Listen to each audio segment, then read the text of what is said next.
Hello friend, अगर इस कहानी का आपने पिछला पार्ट नहीं सुना तो पहले उस पिछले पार्ट को जरूर सुने। दोस्तों, अब तक आपने पढ़ा सलोनी चेतन और अनीता जी को अपनी बातें बताकर दोनों को चुप रहने की कसम देती है और फिर स्टोर रूम में चली जाती है। दूसरी तरफ अनीता जी और किशोर जी सलोनी के ठीक होने के बारे में सोचकर बहुत खुश होते हैं। अब आगे सलोनी अनीता जी के पास से आकर अपने कमरे में जाने की बजाय स्टोर रूम में आई और अलमारी खोलते हुए बोली, आहा आहा, आज तो मज़ा ही आ जाएगा, इतना टाइम हो गया खाए भी ना। कहते हुए सलोनी ने जल्दी से अलमारी की तरफ लपकते हुए अपना हाथ बढ़ाया और मांस निकालकर जोर जोर से चबाते हुए वहीं ज़मीन पर अपने दोनों पैर फैलाकर दीवार सिट कर बैठ गई। आज जाकर चैन मिला है। अगर मेरा आदमी ना आता तो यह काम ही ना बनता, और अगर ये बुढ़िया देख लेती मांस तो फिर से बवाल करती। खैर, मुझे तो बस ऐसे ही मांस मिल जाए रोज, और क्या चाहिए। पूरा मांस खाने की बाद सलोनी खड़ी हुई। उसके बाद अपने चेहरे पर हाथ फिराते हुए बोली, अब चलो, पति परमेश्वर के पास इंतजार कर रहे होंगे अपनी नई नवेली दुल्हन का। कहते हुए सलोनी कमरे में पहुंची और दरवाज़ा फेर करके चेतन के पास आकर अपने दोनों हाथ बंद करके खड़ी हो गई। चेतन की तरफ घूरते हुए सलोनी दांत पीसते हुए बोली, बहुत शौक है ना तुझे इसे अपनी दुल्हन कहने का और मेरी कच्ची कली को मुझसे बचाने का। अब तू देख, दोनों को मैं ले जाऊंगा। अब यह दोनों ही मेरी है। मैं भी देखता हूँ कौन क्या करता है। गुस्से में अपने दांत कटकटाते हुए सलोनी अपने दोनों हाथ चेतन के गर्दन तक ले आई। सलोनी का पूरा चेहरा लाल और पसीने में तरबतर हो चुका था। अपने दोनों हाथ चेतन के गर्दन तक लाते लाते सलोनी मुस्कुराई और अपने एक हाथ से चेतन के गाल पर धीरे से थप्पड़ मारते हुए बोली, इस चूहे बिल्ली के खेल में मज़ा आएगा तुझे भगाने में। मेरा अगला शिकार अब तू ही होगा। कहते हुए सलोनी ने जोर से चेतन के चेहरे पर फूंक मारी और हंसते हुए आकर अपनी जगह पर लेट गई। दूसरी तरफ छवि फ़ोन पर कुणाल सिंह से बातें कर रही थी। कुणाल छवि को चिढ़ाते हुए बोला, अब बस 2 दिन बाद तो हमारा परफॉर्मेंस है, तो मैं तुम्हारे हाथ जोड़ता हूँ देवी। उस दिन तू अपनी ये कंठी माला निकाल देना, वरना अब तक तो सिर्फ हम फ्रेंड लोग ही तेरा मजाक उड़ा रहे थे। उसके बाद पूरा कैंपस और पूरा स्टाफ सब लोग तुझ पर हंसेंगे। छवि चिढ़ते हुए बोली, तुझे क्या प्रॉब्लम है मेरी माला से, और वैसे भी वो कपड़ों के अंदर छुप जाएगी। कुणाल बोला, अरे मेरी माँ, जो तू ड्रेस पहनने वाली है उसके ऊपर यह बिल्कुल भी अच्छी नहीं लगेगी, और वैसे भी बस 5 से 10 मिनट का परफॉर्मेंस है हमारा, तो 5-10 मिनट में कौन सा सारे भूत प्रेत हावी हो जाएंगे तुझ पर। बस 10 मिनट की बात है ना। छवि गुस्से में बोली, मैं फ़ोन रखनी हूँ, तुझसे कोई बात करनी ही नहीं है, और आखिरी बात सुन ले, मैं यह माला नहीं उतारने वाली। कहकर छवि ने फ़ोन काट दिया। कॉल कट होते ही कुणाल जोर से हंसा और बोला, लगता है अब मुझे ही इसके काकू दादा से मिलना पड़ेगा, उनसे ही मिन्नतें कर लूँगा, बस कि 10 मिनट के लिए उतार दे, उसके बाद चाहे 1 कंठी माला पहने या 1000। कहते हुए जैसे ही कुणाल ने दूसरी तरफ करवट लिया, तभी उसे एकदम से लगा जैसे कोई उसके सामने लेटा है। कुणाल की सांसें रुक गई। कुणाल के हाथ पैर के साथ साथ उसका पूरा शरीर जैसे वहीं जम गया। उसे समझ ही नहीं आया अभी जो हुआ वह क्या था। उसके पूरे चेहरे पर पसीने पसीने हो गए। कुणाल गहरी सांस लेते हुए अपनी पसीने पोंछते हुए उठकर बैठा और बोला, मुझे लगता है ये छवि की मनगढ़ंत बातें मुझ पर भी असर करने लगी है। आज दिन में मुझे ऐसा लगा जैसे किसी ने मेरे पैर पकड़ ली हो, और अभी लगा जैसे मेरे पास कोई आकर लेट गया हो। कहते हुए कुणाल ने अपना फ़ोन एक तरफ रखा और चुपचाप चादर ओढ़कर सो गया। सुबह चेतन के कंधे पर हाथ रखते हुए सलोनी पीछे से बोली, गुड मॉर्निंग चेतन, कैसी नींद आई आपको। चेतन सलोनी को ओर मुड़ता हुआ बोला, गुड मॉर्निंग, मेरी नींद तो खैर छोड़ो, जाने दो, तुम बताओ तुम्हें कैसे नींद आई। सलोनी अंगड़ाई लेते हुए बोली, बहुत सुकून भरी नींद आई मुझे, तो बता नहीं सकती आपको। थोड़ी देर बाद सभी लोग नीचे नाश्ता करने के लिए इकट्ठा हुए तो देखा कि सलोनी रसोई में से नाश्ता बनाकर टेबल पर लगा रही थी। सलोनी को इस तरह काम करता देख सभी घर वाले बहुत खुश थे, लेकिन काकू दादा एकदम चुप होकर सब कुछ देख रहे थे। जैसे ही चेतन नीचे आया और उसका सामना अनीता जी से हुआ, चेतन के दिमाग में सलोनी की बताई हुई सारी बातें दौड़ने लगी। अनीता जी चेतन से धीमी आवाज़ में बोली, चेतन, मुझे लगता है अब तो सलोनी बिल्कुल ठीक हो गई। लगता है वह शैतान डरकर भाग गया, लेकिन वह इतना आसानी से कैसे चला गया, ये हैरान करने वाली बात है। चेतन अनीता जी की तरफ नजरें घुमाकर कुर्सी पर बैठते हुए बोला, आपको तो खुश होना चाहिए ना कि अब सलोनी बिल्कुल ठीक है, लेकिन आपको तो इसमें भी दिक्कत है कि वह शैतान चला कैसे गया। चेतन की बात सुनकर अनीता जी फटी हुई आंखों से बस चेतन की तरफ देखते ही रह गई। तभी सलोनी अनीता जी से बोली, माँ जी आप बैठ जाइए, मैं आप सब के लिए नाश्ता लगाती हूँ। नाश्ता करने के बाद छवि अपने कॉलेज के लिए निकल गई। सलोनी अपने कमरे में और चेतन भी जैसे ही घर से निकलने को हुआ तभी प्रकाश जी आते हुए दिखाई दिए। प्रकाश जी को देख चेतन खुश होता हुआ बोला, नमस्ते प्रकाश अंकल, कैसे हैं आप? प्रकाश जी बोले, मैं बिल्कुल ठीक हूँ बेटा, तुम बताओ कैसे हो? चेतन बोला, मैं भी बिल्कुल ठीक हूँ, अच्छा हुआ आपसे मुलाकात हो गई। इतने में अनीता जी वहाँ आई। प्रकाश जी और अनीता जी दोनों ही एक दूसरे की तरफ अजीब सी नज़रों से देखने लगे। चेतन उन दोनों की नज़रों को भांप रहा था, लेकिन चेतन सिर्फ आधा सच ही जानता था, बल्कि तीनों लोग ही सिर्फ आधा सच जानते थे। चेतन प्रकाश जी से बोला, अंकल मुझे आपसे कुछ बात करनी है। अनीता जी चेतन की बात काटते हुए बोली, अरे प्रकाश जी आप सुबह सुबह यहाँ, आपको और भी तो काम देखने होते होंगे ना। प्रकाश जी अपना सा मुंह लेकर रह गए और बोले, हाँ बहन जी सही कहा आपने, पर मैं तो काकू दादा से मिलने आया था, इन्होंने ही मुझे बुलाया था। अनीता जी बोली, अगर आपको काकू दादा से कोई काम होता है तो आप घर से बाहर ही मिल लिया करिए, मेरे घर अब ना ही आइए तो अच्छा है। अनीता जी को प्रकाश जी से इस तरह बात करते देख चेतन हैरान भी था और थोड़ा थोड़ा उसे सलोनी की बातों पर भी यकीन सा होता जा रहा था। अनीता जी की इस रवैये से प्रकाश जी भी बहुत ज़्यादा हैरान थे। उन्हें भी लग रहा था कि सलोनी जो कह रही थी वह सच था और उस पर अब कोई शाया नहीं है। चेतन प्रकाश जी को काकू दादा के कमरे में ले जाने लगा। तभी अनीता जी पीछे से आवाज़ लगाती हुई बोली, प्रकाश भाई साहब अब आपको मेरी बात बुरी लगे या भली, लेकिन आज के बाद आप हमारे घर मत आना। चेतन अनीता जी की तरफ मुड़ते हुए बोला, क्यों नहीं आएंगे, बिल्कुल आएंगे प्रकाश अंकल, और आपको मना करने का कोई हक नहीं है मम्मी। इस तरीके से आप जानती हैं ना, हमारे बुरे वक्त में एक प्रकाश अंकल ही थे जिन्होंने अपनी फिक्र ना करते हुए हम लोगों की सहायता की और उनसे ऐसे बात कर रही हैं। अनीता जी बोली, बेटा चेतन मुझसे कुछ कहने की ज़रूरत नहीं है, माँ हूँ मैं तेरी, इसलिए जितना मैं कह रही हूँ उतना ही सुन। प्रकाश जी अपने आप में शर्मिंदा होते हुए चेतन को समझाते हुए बोले, बस कर चेतन, बहुत हो गया, अपनी माँ से इस तरह बहस नहीं करते। अगर अनीता जी को मेरा आना पसंद नहीं तो मैं नहीं आऊँगा। इतने में काकू दादा ये सब बातें सुनकर अपने कमरे से बाहर निकले और अनीता जी की ओर देखते हुए बोले, बहू यह सब क्या सुन रहा हूँ मैंने पहले तो तुम्हें इस तरीके से बात करते नहीं देखा।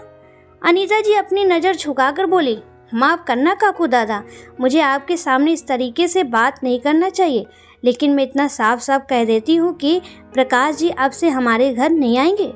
काकू दादा बोले, कोई तो वजह होगी जो तुम प्रकाश से इस तरह बात कर रही हो। चेतन काकू दादा की बात बीच में काटते हुए बोला, हाँ काकू दादा वजह है, छोटी नहीं बहुत बड़ी वजह है। अगर प्रकाश अंकल नहीं आएंगे तो मम्मी लोगों को इकट्ठा कैसे कर पाएंगी और सारे पड़ोस में खुद को बड़ा कैसे दिखा पाएंगी। काकू दादा चेतन की तरफ आग दिखाते हुए बोले, ये क्या तरीका है अपनी माँ से बात करने का। अनीता जी खुलासा मुँह लेकर बस चेतन की तरफ देखती रह गई। बोली, ये कैसी बात कर रहा है तू, और मैंने ऐसा क्या कर दिया जो तू मुझसे यह सब कह रहा है, बात क्या है पहले ये बता मुझे। प्रकाश जी चेतन को समझाते हुए बोले, चेतन गलत बात, ऐसे बात नहीं करती अपनी माँ से, तुम जाओ ऑफिस, देर हो रही होगी तुम्हें, मैं भी चलता हूँ। काकू दादा बोले, एक काम करो तुम दोनों अभी जाओ, शाम को मुझे मंदिर में मिलना, मैं भी वहीं जाऊँगा थोड़ी देर में। काकू दादा की बात सुनकर चेतन और प्रकाश जी चुपचाप निकल गए। सलोनी ऊपर खड़ी यह सब देखकर मुस्कुरा रही थी और अपने आप से बोली, चलो अब तैयार हो जाओ, अब अगली बाजी के लिए। काकू दादा अपने कमरे में जाते हुए अनीता जी से बोले, शाम को मुझे तुमसे कुछ बात करनी है बहू। काकू दादा की बात सुनकर अनीता जी चुपचाप हाँ में गर्दन हिलाते हुए अपने कमरे में चली गई। घर से बाहर निकलने के बाद प्रकाश जी चेतन से बोले, चेतन गलत बात है बेटा, अगर अनीता जी ने मुझसे ये सब कहा है तो ज़रूर कोई बात होगी, लेकिन तुम्हें उनसे ऐसी बात नहीं करनी चाहिए थी। और यह तुम क्या कह रहे थे पड़ोसियों के आगे? मैं कुछ समझा नहीं। चेतन का वैसे ही दिमाग खराब हो चुका था। चेतन अपनी बाइक पर प्रकाश जी को बिठाकर चलाते हुए बोला, अरे कुछ नहीं अंकल, मुझे सलोनी ने बताया था सब कुछ, वही जो उसने आपको बताया। प्रकाश जी चेतन के कंधे पर हाथ रखते हुए बोले, बेटा सलोनी ने मुझे भी बताया, लेकिन मुझे नहीं लगता था ऐसा कुछ है। चेतन बोला, अंकल मुझे भी नहीं लगता था, लेकिन आज घर में वह सब देखकर मुझे नहीं लगता सलोनी झूठ कह रही थी। खैर इन सब बातों को जाने दो, मुझे तो खुशी इस बात की है कि सलोनी अब ठीक है। आपको क्या लगता है? प्रकाश जी लंबी सांस लेते हुए बोले, मुझे भी यही लग रहा है बेटा, सलोनी अब ठीक है। तुम मुझे मेरे घर तक छोड़कर फिर ऑफिस निकल जाना। ऑफिस पहुंचने के बाद दिन भर चेतन अनीता जी के बारे में सोचता रहा।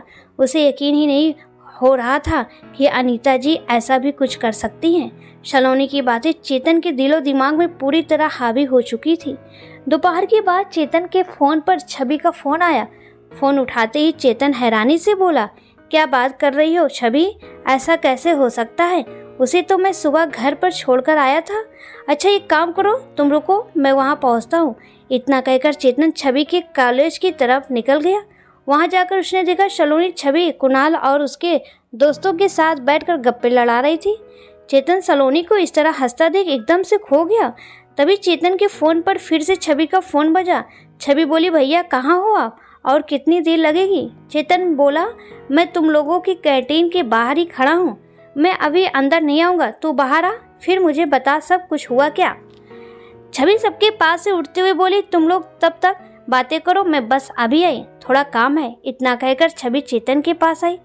चेतन छवि से बोली, सलोनी यहाँ कैसे आई और तुमने उससे पूछा नहीं? उसे तुम्हारी कॉलेज का एड्रेस कैसे पता और उसे तुम्हारे कॉलेज का नाम कैसे पता लगा? छवि बोली, भैया मैंने भाभी से पूछा तो उन्होंने मुझे यही बताया कि मैं अपने कुछ डॉक्यूमेंट्स घर पर भूल आई थी और उन्हीं में कॉलेज का एड्रेस देखकर भाभी आई।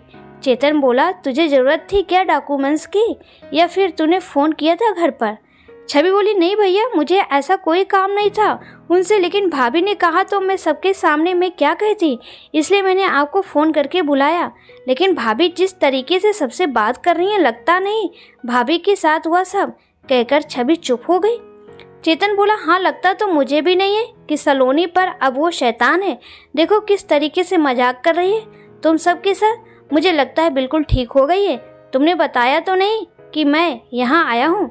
छवि बोली, नहीं, लेकिन मैं अभी सबके साथ जाकर बैठ जाऊंगी, तब आप मेरे पास फ़ोन करना और मैं फ़ोन भाभी को दे दूंगी।